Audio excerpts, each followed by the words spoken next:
porque ya tengo a Lolo Miño en la antesala y no quiero hacer. Saludos para la abogada Miño. Ahí te manda también, no está todavía. Yo lo voy a poner ahí a que se saluden, ya. Ahí estamos. Qué gusto de conocerla. Doctor, igualmente, la estaba escuchando súper atenta y súper preocupada también por lo que oigo. A veces con las cosas que uno le toca monitorear hay temas que uno se preocupa, pero creo que voy a tener que volver a ver su entrevista porque hay un par de cosas que me llamó un poco la atención y me preocuparon. Qué bueno. Yo sabía que usted como luchadora y defensora de los derechos le va a preocupar estos temas. Porque la declaratoria de guerra interna es brutal en el Ecuador. Es una cosa que tiene que acabarse ya, este rato. Bueno, Lolo, qué gusto, y no doctor, sino Felipe, me gusta más. Gracias a usted, mi querido Felipe, y que tenga unas lindas fiestas. Para usted. Querido. Chao, amigo querido. Para ti, para la Sol. De tu parte, hasta luego. Bueno, chao. Este es el mejor crossover que ha sucedido en este medio de comunicación, déjame decirte. Qué belleza. Querida Lolo, ¿cómo estás? Mi querido Fernando, muchísimas gracias por la invitación. He estado evadiendo un poco las entrevistas por las fechas, pero creo que al final del día hay tantas cosas que pasan que uno no puede evitar ni evadir la responsabilidad que tiene de hablar sobre estas cosas que pasan. Y yo soy un amigo súper insistente que además respeta mucho tu cabeza, así que te voy a perseguir siempre que necesite tu criterio. Voy a ser así de insistente como ahora, querida Lolo. A mí me gusta el planteamiento que nos hizo Felipe. Hablemos de cómo el solo hecho de la declaratoria de guerra interna y cómo es abordado desde el discurso por el poder. Y yo quiero ser insistente y me lo han escuchado decir muchas veces a lo largo de estas últimas semanas mi audiencia, pero va filtrando capas hasta que en algún momento, en tal vez la jerarquía más cercana a la ciudadanía de la fuerza pública, termina por malentender aquello que probablemente el presidente hizo pensando en la tarima de lo político, y él sabe que lo dice por ganar votos, pero el último de la cadena de jerarquía, de la pirámide jerárquica, no entiende que es para ganar votos, no entiende que tiene que ver con política, y más bien realmente se cree que está en una guerra. ¿Y contra quién? Contra el más descalzo, como decía Felipe.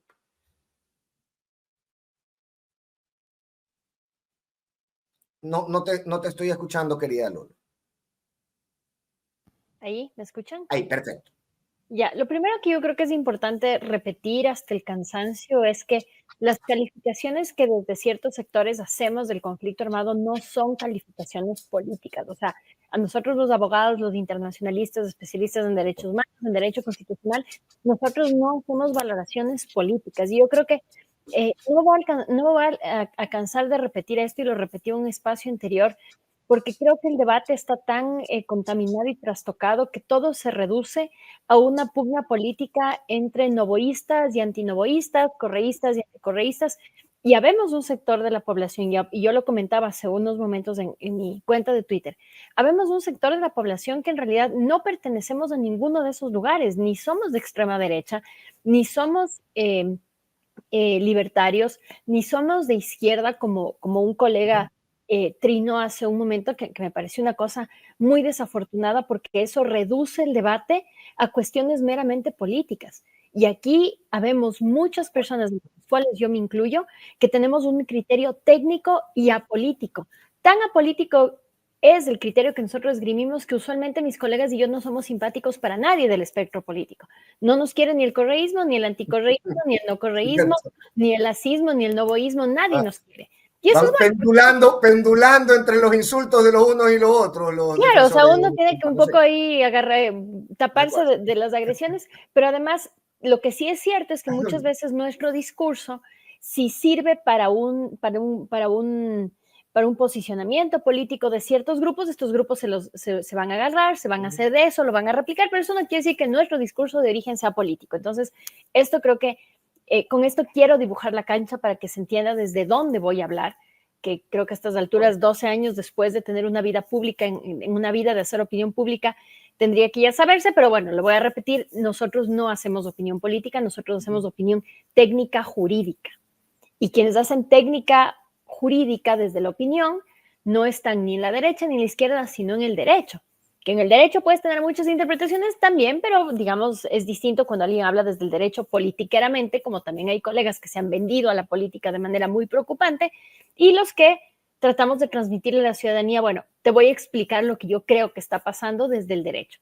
Lo que al yo final creo a ti que te está... toca analizar las cosas, la hubiera legislado la derecha, la hubiera legislado la izquierda, el asunto es que está ahí la ley y te toca analizar. Claro, y bienvenidos los criterios jurídicos en contrario a los criterios jurídicos que puedan abonar este debate, ¿no? Pero de ninguna manera esto tiene que entenderse como un debate politizado. Lo que mis colegas y yo, cuando me refiero a mis colegas, me refiero a los abogados que están especializados o que han venido trabajando y dedicado su vida al derecho internacional público, que no somos muchos en realidad. Sostenemos cuando decimos que no hay conflicto armado, no estamos diciendo que no hay una situación de inseguridad grave, no estamos diciendo que se debe tolerar la delincuencia, no estamos diciendo que se debe tolerar el crimen organizado, que es una realidad en nuestro país. Estamos siendo azotados por el crimen organizado, eso es una realidad. Lo que estamos diciendo es que en este momento, en Ecuador, sin compararnos con México y con otros países que tienen lugares comunes, pero finalmente realidades distintas. Lo que estamos diciendo es que en este momento jurídicamente no configuran los elementos para decir que estamos en un conflicto armado. ¿Cuál es la característica fundamental que tiene un conflicto armado interno? No es solamente sacar militares de la calle y que los militares estén dando bala con alguien. Es que ese alguien, ese grupo o esos grupos con los que tú te enfrentas como Fuerzas Armadas, tienen que tener unas características propias. Una de esas características fundamentales para decir, ojo, aquí y ahora sí ya estamos en una guerra interna, es que exista un nivel de control casi replicable al control del Estado por parte de estos grupos. Y si bien hoy sí tenemos grupos que tienen una línea de mando, que están organizados, todavía, afortunadamente, no logran tener un control efectivo en el territorio como para decir, sí, aquí esto ya ha escalado un conflicto armado por el tema de la cantidad de muertos, de destrucción, porque no es solo muertos a costa del crimen organizado. Entonces, con esto, insisto, jurídicamente yo pienso, mis colegas están de acuerdo conmigo y creo que la Corte Constitucional también ya ha fallado en este sentido, es decir, si tenemos una situación de violencia exacerbada, no podemos llamarlo conflicto armado de ninguna manera, porque además yo creo que al Estado le desfavorece esto, porque cuando tú dices que estás en conflicto armado, tú elevas a este grupo de bandidos o estos grupos de bandidos al nivel de un contendor bélico. Claro, entonces les pones, y esto que hacemos todos cuando tú acabas de hacerlo, cuando yo también lo explico, hago esto y a mis clases también hago esto para que se entienda. Tú a un bandido le estás elevando a un nivel de un contendor legítimo en un conflicto. Entonces, si el día de mañana, lo que pasó el otro día, que parece que hubo una detonación o algo así en un cuartel militar, yo decía, pero claro, si aceptamos la tesis del conflicto armado, eso es perfectamente posible. Porque la otra parte, el otro bando a quien tú le has elevado como tu legítimo contrario en una guerra, va a tener que ganar ventaja militar. No, va a querer ganar ventaja militar. Eso en un hospital siempre va a ser inaceptable, pero en una instalación militar, para ganar ventaja militar, eso sí se puede hacer. Entonces les has ayudado, creo yo. Yo creo que una declaratoria de conflicto armado interno termina ayudándoles a los grupos irregulares, termina justificando cosas que son injustificables, no solo del lado de quienes están en la fuerza pública, sino también del otro lado. Siempre me pareció desafortunado. Entonces, otra cosa que nosotros decíamos también es, a partir de la experiencia colombiana, a partir de la experiencia mexicana, cuando se declara un conflicto armado interno, usualmente lo que pasa es que hay un despliegue incontrolado de fuerza pública que en esta ausencia de control y ausencia de parámetros, de ausencia de procedimientos, termina afectando a los más débiles, que usualmente son poblaciones empobrecidas de hombres jóvenes. Recordemos que los días posteriores a la toma de TC Televisión y declaratoria del conflicto armado el 9 de enero, circulaban videos que los circulaban propios agentes de las Fuerzas Armadas donde habían niños, adolescentes, claramente empobrecidos, claramente racializados, a quienes les agarraban, les maquillaban como mujeres, les hacían vestir ropa de mujeres, les decían cantar Rulay. Y ya en ese momento nosotros con mucha prudencia, entendiendo que era un momento de mucha sensibilidad, con prudencia decíamos, ya, pero ¿de qué te sirve? ¿Cómo combates la delincuencia pegándole al niño o vistiendo o humillándole, no sé?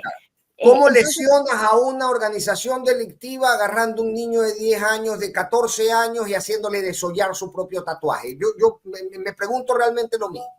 Claro, entonces ya desde ahí se empezaron a ver estas cuestiones, pero yo te cuento que sí tratamos de mantener reuniones con personal de Fuerzas Armadas que trabaja en tema de derechos humanos, y yo he visto que al menos de boca para afuera parecía que había un compromiso de respeto con derechos humanos y de investigar estas irregularidades que hasta ahorita, bueno, no sabemos que ha llegado a feliz término ninguna de estas investigaciones, pero al menos de boca para afuera había este compromiso, y además había una preocupación incluso del lado de ellos de decir como nosotros en realidad sí que quisiéramos tener más preparación para esto porque nosotros estamos en terreno desconocido, o sea, nuestras funciones son otras, nos han puesto a patrullar la seguridad ciudadana y esto nosotros, o sea, también nos es extraño a nosotros, y nos decían que algo que a mí sí un poco puedo empatizar con esto, decían, pero es que pónganse en nuestro lugar. A nosotros nos han votado a combatir a estos enemigos con poca preparación, con poca capacidad técnica. O sea, el soldado que usualmente va a patrullar las calles también se enfrenta a una situación que hay que empatizar en el sentido de que los votaron ahí sin mayores instrucciones, sin mayores capacidades, y ellos un poco tienen que improvisar, ¿no? Y producto de esa improvisación, pero además producto de un profundo descontrol, es las consecuencias que vemos ahora, que no son de ahora, porque ahora mucha gente dice, pero es que son accidentes, son cosas que pasa, que esto ya viene pasando hace mucho tiempo. Y nuestros colegas del CDH Guayaquil, que a quienes quiero saludar, felicitar y apoyar efusivamente, porque el trabajo que han hecho es maravilloso. Han venido acompañando, me da orgullo en realidad de los colegas que hay en la comunidad de derechos humanos ayer ecuatoriana. Estuvo Billy con nosotros. Billy, que ha sido un luchador incansable, Fernando también, que ha hecho una labor increíblemente riesgosa, además, porque ponerse del lado de esta gente también es ponerse un tiro al blanco aquí en la frente, ¿no? Pero ellos ya lo han venido denunciando y han venido pidiendo, digamos, de manera tranquila y a los procedimientos internos que investiguen, y no hay investigación. Entonces, esto es una bola de nieve que va rodando silenciosamente hasta que se estalla con algo y se vuelve un escándalo, que es lo que ha pasado el pasado 8 de diciembre. Y ahí voy. Gente como Billy, como Fernando, toda la gente que conforma el Comité Permanente de Defensa Permanente de los Derechos Humanos, ha ido en esta lucha permanente que tú mencionas, siempre con el derecho por delante. Pero a veces parece que el discurso mata el derecho en este país. Y ahí voy un poco a la reacción del gobierno desde el discurso a actos y situaciones como la que hemos debido vivir en las últimas 2 semanas. ¿Cómo evalúas eso, Lolo? ¿Cómo evalúas, por ejemplo, las declaraciones del ministro que de alguna manera lidera, y déjame entrecomillar esto, una suerte no sé, ¿no?, de batalla contra el buen nombre tanto de los niños como de sus familias? A ver, yo lo primero que diría, y lo dije ayer en Teleamazonas, es que cuando nosotros decimos que los niños vuelvan con vida, que me parece que es una cosa súper lógica en un contexto como estos, de ninguna manera estamos diciendo las Fuerzas Armadas son todos malos, todos que salgan de las calles. Yo personalmente creo que cuando hay una situación de inseguridad tan exacerbada, quizás sí es buena idea que los militares estén ahí, pero que actúen en proporcionalidad a la amenaza que enfrentan a diario. Cada amenaza es distinta. Entonces, eso lo dejo de antemano porque sí quiero dejar clara cuál es la posición del sector de derechos humanos apolítico de este país. Nosotros consentimos que en ciertos casos puede ser necesario que intervenga la Fuerza Armada. No es el escenario ideal, de ninguna manera. Se tiene que evitar a toda costa, pero cuando ya la situación se desborda, pues que salgan, pero con límites. Esa salida de Fuerza Armada, ese combate a la inseguridad ciudadana, que es una obligación del Estado, además. Cuando hay grupos delincuenciales, una veintena de grupos armados, por supuesto que la obligación del Estado es desplegar todos los mecanismos que estén a su alcance para perseguir, para protegernos, perdón. Pero ese despliegue no puede ser ejecutado por fuera de los contornos legales y constitucionales. Este es el quid del asunto. Cuando ese ejercicio de combate a la delincuencia desborda estos contornos constitucionales, pues ahí sí hay que reclamar. Y mirar ese reclamo como una afrenta a la imagen de las Fuerzas Armadas, yo creo que en este punto ya es infantil. Sin embargo, es una respuesta que es habitual en este tipo de casos y en todas las Fuerzas Armadas de toda Latinoamérica. Cuando se les pide cuentas de, bueno, ¿por qué se desapareció esta gente? No es que la imagen de las Fuerzas Armadas, que no va por ahí. Yo creo que En un inicio, si tú ves cuál era la línea discursiva, la línea de discusión en las redes sociales, por ejemplo, cuando apenas se hace público esto, creo que alcanza su primer pico de publicidad alrededor del 23 de diciembre. Antes de eso un poco se hablaba, no se sabía mucho, porque aparte uno es prudente, ¿no? Uno está, como no ver bien qué está pasando, uno no dice, no sale a decir cosas porque está mal informado o poco informado.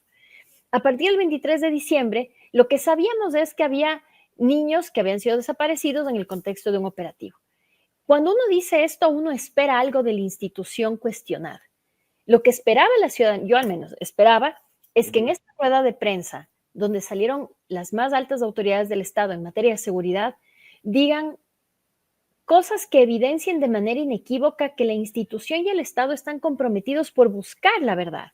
Entonces, yo me quedé perpleja cuando a los 3 minutos de la primera intervención ya dice el jefe del Comando Conjunto, dice, sí, les apoyan, pero descartado in limine que haya involucramiento de Fuerzas Armadas. Y todos nos quedamos perplejos porque nosotros internamente en conversaciones con colegas ya sabíamos que habían 16 personas que habían sido ya llamadas por lo menos a dar versión y sabíamos que se habían activado ya protocolos de interno. Entonces, ¿cómo me dices? ¿Cómo le dices a la opinión pública? ¿Cómo tratas de como borrar de un plumazo, descartar in limine que esté involucrada Fuerzas Armadas cuando dentro de tu propia institución se han activado mecanismos de investigación y eventual sanción? ¿Cómo me dices eso? ¿Cómo le dices eso a la ciudadanía? Cuando hay personas, 16 personas que fueron llamadas a rendir versión. Una de ellas se había acogido al silencio. Entonces, no es el tema, digamos, en inicio, como una institución tan grande como las Fuerzas Armadas, y yo conozco muchas personas que pertenecen a las Fuerzas Armadas, a las altas cúpulas, tengo parientes que pertenecen a las Fuerzas Armadas, que a quienes en este momento seguramente no soy muy simpática, pero yo conozco que son en gran parte gente de bien. Son gente trabajadora, son personas que de verdad les importa el país, tienen un amor al país, eso yo no lo puedo negar. El problema es que eso no sirve de absolutamente nada. Si frente a una situación de estos, la institución como tal adopta una posición y un discurso que contradice todo este compromiso y esta dedicación que las Fuerzas Armadas le han prestado al país. Yo de la cúpula esperaba que digan, miren, nosotros sabemos que ha pasado esto, estamos muy avergonzados, estamos profundamente preocupados, queremos comentarles que estamos impulsando estos procedimientos, que no lo vamos a tolerar, pero además les queremos contar ya que desde las averiguaciones que hemos hecho, sin perjuicio de las responsabilidades que pueda determinar la Fiscalía eventualmente, nosotros ya sabemos que los niños fueron trasladados a tal lugar, que fueron tratados de esta manera, dejados de esta manera y su destino final fue este. El tema de las responsabilidades individuales lo dejamos a Fiscalía, pero nosotros vamos a colaborar con la familia, dándoles la paz de saber qué pasó con los niños y la información que ustedes requieren, que es saber qué pasó y dónde están, es esta, tengan. Oye, Lolo, pero no se asumió ese rol ni en el discurso en este comunicado que mencionabas, donde salen los 3 ministros y habla el comandante de la policía, ni tampoco en la audiencia de habeas corpus, donde básicamente el Estado ecuatoriano continuó con esta, de alguna manera más academizado o academizando el discurso, trajo este mismo discurso a la audiencia. Sí, y fue, creo que fue, yo no me acuerdo de haber pasado una Navidad tan triste como la de este pasado 24 de diciembre, porque, insisto, uno espera cosas de la institución. No es que uno quiera atacar a la institución, uno espera cosas de las instituciones del Estado y el Estado nos falla y el Estado nos decepciona y el Estado nos avergüenza. Porque no es que de entrada uno empiece a decir las Fuerzas Armadas, uno siempre le da chance de que veamos cómo reaccionan. Pero si llegan a una audiencia de habeas corpus un 24 de diciembre, frente a unas madres que no deberían estar reclamando judicialmente porque sus hijos aparezcan, deberían estar en su casa con sus hijos abrazándoles y cantándoles villancicos. O sea, una unidad judicial con un habeas corpus no es lugar para una madre en Navidad. Entonces yo digo, por humanidad a eso, lo que yo esperaba, nuevamente, ingenuamente, yo espero cosas y siempre estoy decepcionada. Yo esperaba que lleguen ese día e incluso aprovechando el espíritu de las fiestas, lo que tú quieras, digan, miren, sí, los niños fueron desaparecidos, parece ser que esto fue a mano de nuestra propia gente, nosotros les vamos a investigar y como el objeto de una audiencia de habeas corpus es, la traducción literal es muestra el cuerpo, es decir, diga dónde está. Yo sí esperaba que digan, mire, de las primeras averiguaciones nosotros sabemos que están acá, vayan a buscarles. O yo no quiero decir esto porque quiero creer que los niños estos están vivos, pero incluso en el peor escenario posible, vean, sí les mataron, aquí están los cuerpos, entierren a sus muertos, tengan paz.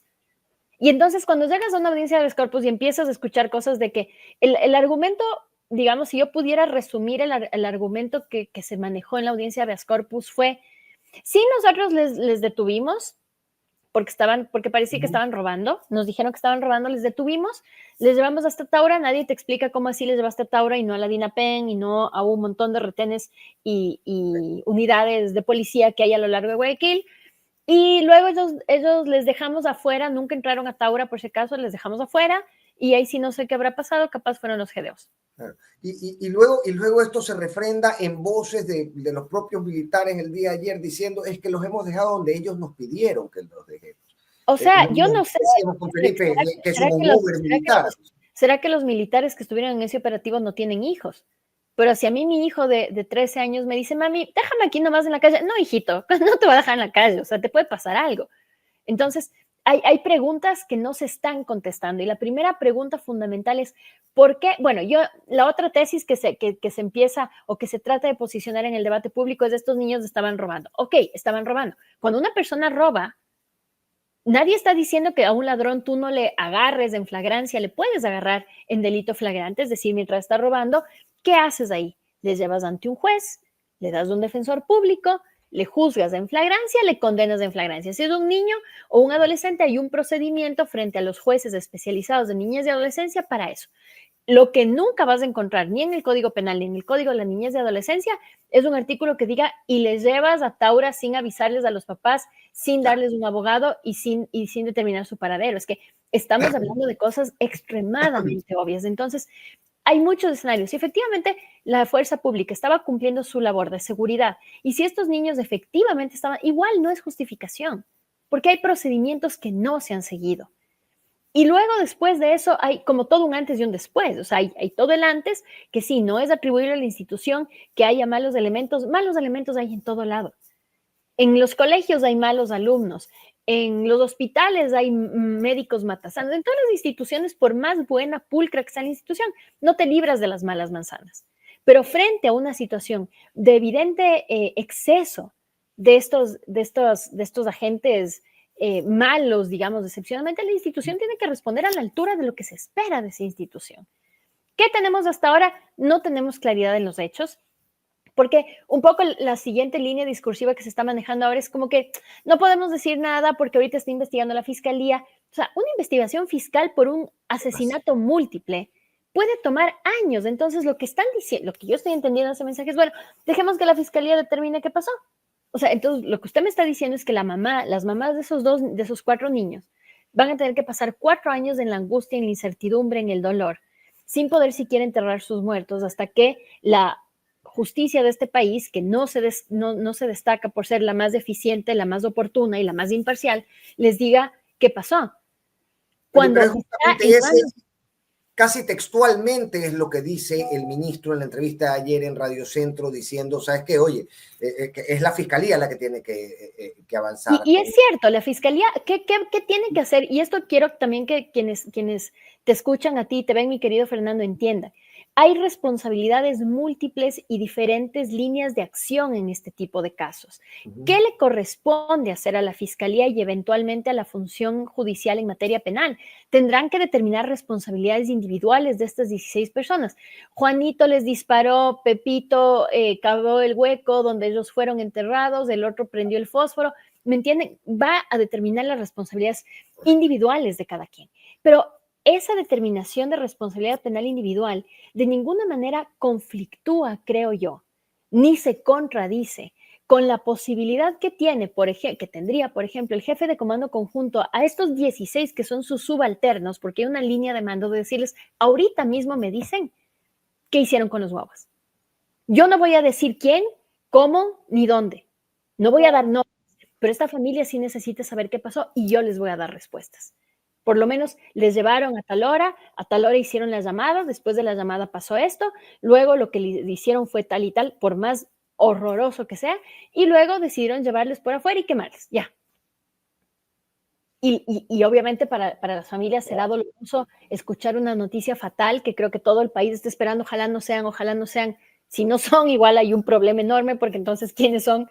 Entonces, ¿y por qué en Taura están empezando a aparecer cuerpos de personas calcinadas que corresponden a osamentas de adolescentes y niños? Si no son, es brutal también. Pero yo creo que las familias en estos casos se merecen un cierre, y esto te lo dice incluso la Corte Interamericana en muchos de los casos de desaparición. Eso te lo iba a mencionar, sí. Para las familias es tan importante el cierre, como ya, cuando tú sabes que tu hijo está muerto, es dolorosísimo, es horroroso, es traumático, pero tú tienes un cierre. Y tú puedes como madre llorarle a tu hijo, llórale 15 años si quieres, pero le vas a llorar, vas a hacer el duelo, vas a seguir adelante, vas a poder tener una oportunidad de una vida que no será la óptima, que no sé, pero tienes la oportunidad. Y aquí, como digamos, las coincidencias y la justicia poética es tan grande en este país. El mismo día que pasa esto, fallece este baluarte de la lucha por los derechos humanos que es don Pedro Restrepo. Yo creo que hay un mensaje atrás de esto, o que no sé, es demasiada casualidad. Don Pedro Restrepo se nos va casi 40 años después de buscar a sus hijos y no hubo una sola persona que le pudo dar la certeza de, vea, a sus hijos les pasó esto. Hay un cordón de un zapato que hemos encontrado, entierro este cordón de zapato, tenga paz. Don Pedro Restrepo nunca tuvo el privilegio de la paz. Nunca supo exactamente. Y cuando un padre, y no sé si tú tienes hijos, pero yo tengo un hijo, y contaba el otro día, mi hijo no se sube al bus del colegio porque se queda extracurriculares, no me avisa, supuestamente iba a venir, finalmente decide quedarse en extras, no me avisa, yo veo que no llega en el bus, empiezo a entrar en pánico, llamo al colegio, en el colegio me dicen, sabe que no, o sea, de primera mano, no creemos que está aquí. Fueron 40 minutos en que se demoraron en buscarle y en encontrarle. Yo le llamaba al teléfono y él había estado en una clase, evidentemente no me contestaba. Fueron 40 minutos donde yo me desquicié. O sea, no podía manejar, ya no podía marcar el teléfono, me puse en la vereda. Esto fue hace poquito y yo recordaba esto. Entonces, cuando ya me contesté el teléfono, yo estaba desquiciada y llorando y ¿dónde estás? ¿Y por qué me haces esto? Entonces yo decía, esto es un ejemplo súper doméstico, criollo de lo que a las mamás nos pasa cuando dejamos de ver a nuestros hijos 5 minutos. Cuando el niño chiquito se te pierde en el supermaxi, que creo que a todas nos ha pasado, que te das la vuelta y se va por otro lado. Ya no está, ¿Cómo? O sea, no, es una sensación que realmente es indescriptible. Yo traslado eso, ¿cómo será el infierno que viven ahora esas madres? Porque para una madre no hay nada más angustioso, horroroso, no tengo palabras, que saber que su guagua está solo, que está pasando frío, que alguien le puede estar haciendo daño y tú no estás ahí para protegerle, porque las mamás podemos aguantar golpes, palos por nuestros guaguas. La tortura psicológica, hay un caso súper parecido a este de la Corte Interamericana, que es el caso Villagrán Morales, que se llama Niños de la Calle, que es justo de 4 huevitos empobrecidos, niños lustrabotas, que son, igual, le suben en el balde de una camioneta de unos policías, por petición de una señora de la tienda que creía que le estaban robando. Los guaguas son trasladados a un bosque y en el bosque son torturados, ejecutados y muertos. Igual, es demasiado parecido el caso. Y una cosa que dice la Corte Interamericana a la hora de determinar... Niño Orozco se parece también un tanto, si no me... y hay otro que es Gómez Paquillauri también, que es bien parecido. Y una cosa yo me acuerdo que ese fue el primer caso de la Corte Interamericana que yo me leí cuando tenía 20 años, puede ser, y ese fue el caso que a mí me acuerdo que me movía y dije, yo quiero dedicarme a esto y por eso me llega tanto esto. Hay una parte que la Corte Interamericana dice, el sufrimiento que le causan a las mamás, saber que su hijo fue tratado de esta manera y que sufrió tanto su hijo, había un niño de 7 años en ese caso. O sea, esto no es cuantificable en plata ni nada. Esto es una forma de tortura, o sea, es una afectación psicológica tan fuerte que termina caracterizando en tortura. Y entonces lo que estamos viendo no es solamente los niños que han corrido una suerte que no nos queremos ni imaginar, pero también madres que sufren una tortura psicológica todos los días que pasa sin saber el paradero de sus hijos. Yo sí creo, y sí quiero hacer un llamado a la sensatez de esos altos oficiales de las Fuerzas Armadas que yo sé que les importa el país y sé que les importa la gente. yo creo que ellos pueden de alguna manera traer un poco de sensatez a toda esta situación donde solo necesitamos saber qué pasó con los niños. El resto de la determinación de responsabilidades individuales, por supuesto que hay que dejar en la fiscalía, pero démosles paz a esas familias, démosles paz a un país. Esa sensatez tiene que estar respaldada también por el mando civil. Y el mando civil parece haber minimizado desde el propio génesis, desde el inicio, desde que conocimos esta noticia, toda la situación. Yo pienso, quiero creer por cosas que he escuchado que no se le está dando la importancia suficiente a este hecho. Incluso en ciertos sectores de la ciudadanía, que a mí esto me espeluzna, que oyes cosas como que, bueno, pero son unos niños, estos niños se mueren todos los días, esto es parte de su diario vivir, morirse. Y yo me quedo espeluznada cuando escucho a gente educada en buenas universidades decir esto. Pero sí, o sea, lo que estamos viviendo en realidad, más allá de la crítica que podemos hacer estos comentarios, es una normalización de la criminalización a la juventud empobrecida. O sea, para nosotros ya es súper normal que un niño pobre muera a balazos. Ya no nos extraña. Y un poco recordando lo que pasó allá por el año 88, que me parece que fue cuando desaparecieron Carlos y Santiago Restrepo. La diferencia en ese caso, creo yo, es que el fenómeno de las desapariciones forzadas por primera vez en la década de los 80 tocó a niños de otro círculo social. De acuerdo. Cuando son niños de clase media alta, entonces tú tienes todo este clamor, porque además los papás tienen más agencia, tienen más educación, son menos susceptibles de manipulación, tienen suficientes recursos, al menos en un inicio, para impulsar esto de otra forma. Entonces, claro, la situación toma otro matiz, pero cuando son niños que vienen de familias empobrecidas, de familias que no tienen los recursos para buscarles a sus hijos, que tienen que al día siguiente volver a trabajar, porque si no, se quedan sin el pan para darles de comer al resto de niños que tienen. Entonces, la situación toma un matiz distinto, y a mí lo que me preocupa profundamente es que como sociedad estamos normalizando la criminalización de la adolescencia empobrecida, niño, adolescente, pobre, delincuente. Estamos normalizando ejercicios brutales de violencia contra este sector de la niñez, cuando en realidad lo que deberíamos es, bueno, metamos cabeza, ¿cómo vamos a hacer para que estos niños tengan un sistema de educación súper eficiente, cosa de que no caigan en los GDOs?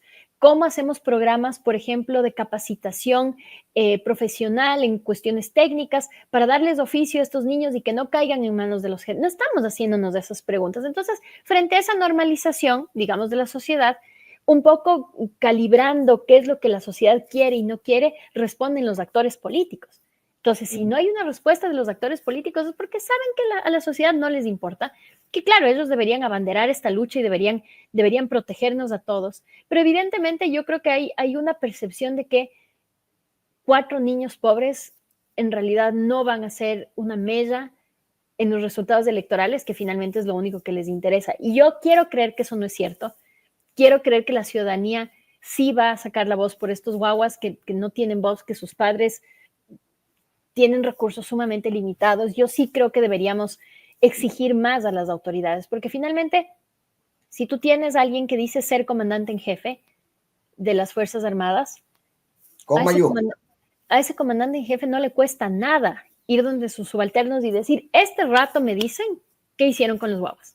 Este rato me dicen, no me interesa, la fiscalía se encargará de ustedes, el juez penal se encargará de ustedes eventualmente, pero yo ahorita necesito que me pasen un informe, que me digan con horas y con números, dónde hicieron, a dónde les llevaron, dónde nomás pararon, qué les hicieron a cada uno y qué terminó.